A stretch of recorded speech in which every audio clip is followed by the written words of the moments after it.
श्रीकृष्णाय वयं नुमः।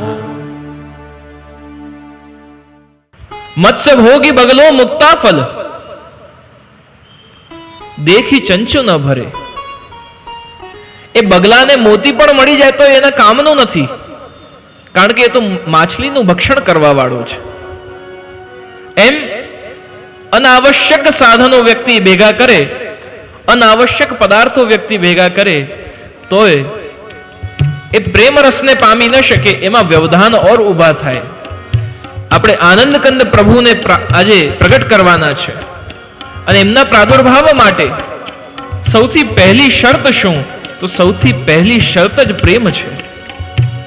અને દયારામભાઈ કહે, જે કોઈ પ્રેમ અવતરે પ્રેમ રસ તેના ઉરમાં ઠરે. જે કોઈ પ્રેમ અવતરે પ્રેમ રસ તેના ઉરમાં ઠરે. સિંહણ કેરું દૂધ હોય તે, સિંહણ કેરું દૂધ હોય તે, સિંહણ સુતને ધરે. કોઈ પ્રેમ અવતરે પ્રેમ રસ તેના ઉરમાં ઠરે. જે કોઈ પ્રેમ અવતરે પ્રેમ રસ તેના ઉરમાં ઠરે. કનક પાત્ર પાખે સૌધાતુ, કનક પાત્ર બાફે સૌધાતુ, ઓડીને વિસરે. કનક પાત્ર જેમ સિંહણનું દૂધ એટલું ઉષ્ણ છે કે એ સોનાના પાત્ર સિવાય એ ટકી શકે નહીં. બીજા કોઈ પાત્રમાં ભરવામાં આવે તો એ પાત્રને ફોડીને એ દુગ્ધ પ્રવાહિત થઈ જાય છે, વહી જાય છે. એમ આ પ્રેમ રસને ઝીલવા માટે કનક પાત્ર જોઈએ. હસી ખેલ કો નાહી યહ મારક તો તાપ ક્લેશ કો હૈ. દમલાજી કહે છે કે अतिशय ताप बढ़े उसको मिलने के लिए तड़पन होनी चाहिए. अरे नारायण, हे प्रभु, हे कृष्ण, कब देखोगे मेरी ओर. हे नागर नंद किशोर, विनती करत भयो भोर.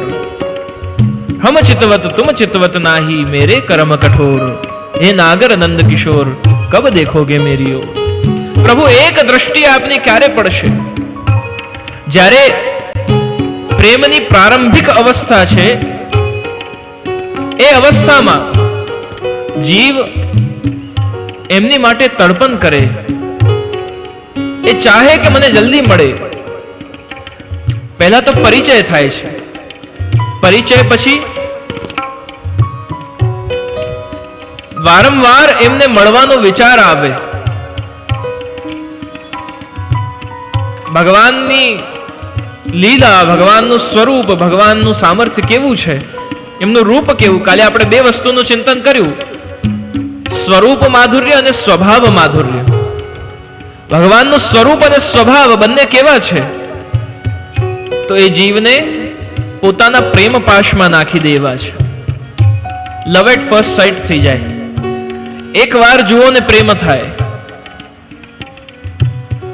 અને એ પરિસ્થિતિમાં જીવ પ્રેમ થયા બાદ જ્યારે વારંવાર અબ વાપિસ કબ મિલના હોગા, પાછા ક્યારે મળીશું, પાછા ક્યારે એકબીજાને જોઈશું, પાછા ક્યારે વાત કરીશું, એ ભાવના એ આસક્તિ દશા છે. અને આસક્તિ પછી અબ પ્રભુ આપકે બિના રહ નહીં સકતે, એક ક્ષણ પણ આપના વગર હવે રહેવાતું નથી, એવી અવસ્થા આવી જવી. એ સામે ઊભા હોય તો પણ એવું વિચાર આવે કે હમણાં જતા રહેશે, પછી હું ક્યારે એમને જોઈશ. પ્રત્યક્ષ વિરહનો અનુભવ થવો. એક વનાંતર વિરહ છે કે જ્યારે ગૌચારણ કરવા વન ઉપવનમાં ભગવાન જાય છે અને ત્યારે જીવાત્માને પરમાત્માને જોવા માટે વિરહ થવું કે પાછા ક્યારે આવશે, એમને પાછા ક્યારે જોઈશું. વનાંતર વિરહ. દેશાંતર વિરહ એ છે કે જ્યારે યશોદાજી અને નંદ બાબાને હવે ખબર છે કે લાલા મથુરા પધારી ચૂક્યા છે અને મથુરા જઈ ચૂક્યા છે, હવે મનમાં એવું લાગે છે કે હજુ અહીંયા જ છે, પણ સાથે એવો પણ ભાવ છે કે હવે પધારી ચૂક્યા છે. બીજા દેશમાં છે, બીજા ગામમાં છે, અને હવે ક્યારે પાછા મળવા આવશે, ક્યારે અમે એમને જોઈશું? દેશાંતર, પલકાંતર વિરહ. નજરની સામે બેઠા હોય અને નજરની સામે પ્રભુ હોય અને છતાંય આપણી પલક બંધ થાય એટલા ક્ષણ માટે પણ એવો વિચાર આવે કે આ પલક બંધથી એટલી વાર પણ હું પ્રિયતમને જોઈ ન શક્યો. પલકાંતર વિરહ. બે શિકાયત ગોપીજનોએ બ્રહ્માજીને કરી છે.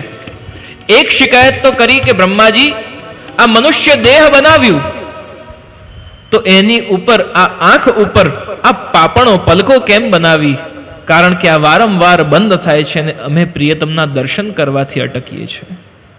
અને બીજી શિકાયત બ્રહ્માજીને કહે છે કે આપે આ મનુષ્ય દેહ બનાવ્યું અને એમાં આ એક જીહ્વા કેમ આપી, એક જીભ કેમ આપી? સહસ્ત્ર રસના ક્યો ન દઈ વિધાતા. શ્રી યમુનાજીના 41 પદ કહે છે, સહસ્ત્ર રસના ક્યો ન દઈ વિધાતા. અરે આ એક જીહ્વાથી એ હરિના ગુણગાન કેટલી વાર કરી શકીશું? અને એટલે ગોપીજનો કહે કે આ એક જીવવાથી, એક જીવનમાં એની માટે કેટલું કહી શકાય છે. હરિ અનંત, હરિ કથા અનંતા. પ્રભુની લીલા પણ અનંત છે, એમની કથા પણ અનંત છે, એમનું ચરિત્ર પણ અનંત છે. પણ એને પ્રાપ્ત કરવા માટે શ્રી હરિરાયજી આપણને કહે કે જીવ તારે કેવા બનવું પડશે? શ્રી હરિરાયજી કહે, તાપ ભાવ પરમ દૈન્યમ પ્રકાશયતિ સર્વથા દૈન્યેન દયયાદીન બંધુ પ્રાદુર્ભવત્યસૌ. તાપ ભાવમ પરમ દૈન્યમ. અગર દીનતા જીવમાં ન આવે ત્યાં સુધી જીવમાં તાપ પણ ઉત્પન્ન થતો નથી. કાલે દ્રૌપદીજીના ચરિત્રનું ચિંતન કર્યું, એમને તાપ થયો દૈન્ય અવસ્થા આવી પછી. હવે મારું કોઈ રક્ષક નથી, મારી રક્ષા કોણ કરશે? એવો તાપ થયો, એવી પરિસ્થિતિ બની કે અબ કોઈ સંભાળને વાલા નહીં. અને એવી અવસ્થામાં દૈન્ય ભાવ આવ્યું.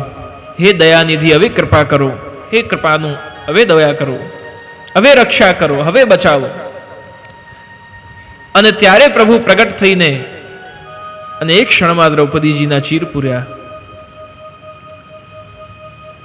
ગજેન્દ્રની પણ દૈન્ય સ્થિતિ બની કે હવે પ્રાણ કંઠથી નીકળવાના છે અને ગ્રાહ એ ગજને ખેંચીને જલમાં, સરોવરમાં ખેંચી રહ્યો છે.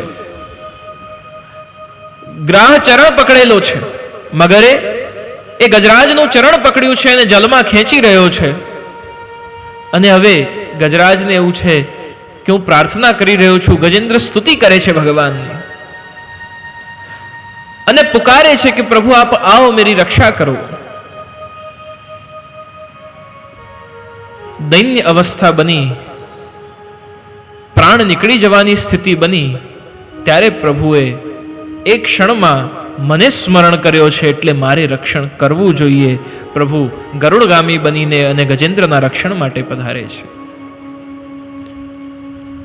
જીવ ભીતર પણ એવો જ તાપ ઉત્પન્ન થાય જેવો તાપ વ્રજભક્તો ને ગોવર્ધન લીલામાં. બધું જ ડૂબી ગયું પછી થયું કે હવે અમારી પાસે કોઈ સાધન નથી, હે કૃષ્ણ અમારી રક્ષા કરો. દૈન્ય અવસ્થા ને પ્રાપ્ત કરવા માટે આ દૈન્ય ભાવ જ છે કે જે હરિને પ્રિય લાગે છે.